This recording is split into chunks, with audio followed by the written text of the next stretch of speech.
Okay, may mudto no usab kanatong tanan mga higala Luzon, Visayas ug Mindanao, may hapon may mudto Philippines, may mudto ano ato kita sa atong programa. Bino ni ana mi mahigala na uli nami sa among tagsa-tagsa ka mga Pinoy anan. Ako ni anak ko sa Ayungon, November 15, no? Ang ato karon ari kita mahigala sa ato ang CBCP News, Balitang Simbahan, niining kamugtuhon. Abay na may higala, Cardinal Pablo Virgilio David na nawagang karon sa mga nakahimo sa salaod nga korupsyon sa atong nasod na magbag-o na sa kinabuhi ug maglikay na sa pagbuhat niini pag-usog.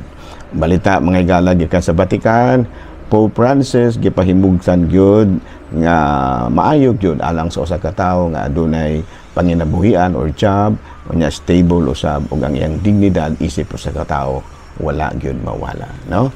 So karong adlaw mahigala na nawagan, no, si Pope Francis, si Pope Leo nga unta mga tao makabaton og madisinte nga panginabuhi.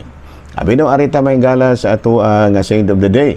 Ang boy na nga atong Saint of the Day karon mao si Saint Albert the Great. Taga Germany kini siya mahigala, belonging to a wealthy family.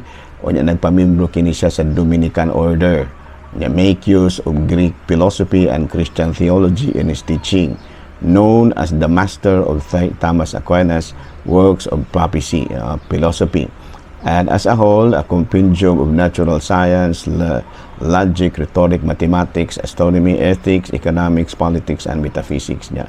Educator at Pau Colon, Dominican, Bishop of Regensburg, and preached the crusade in Germany and Bohemia.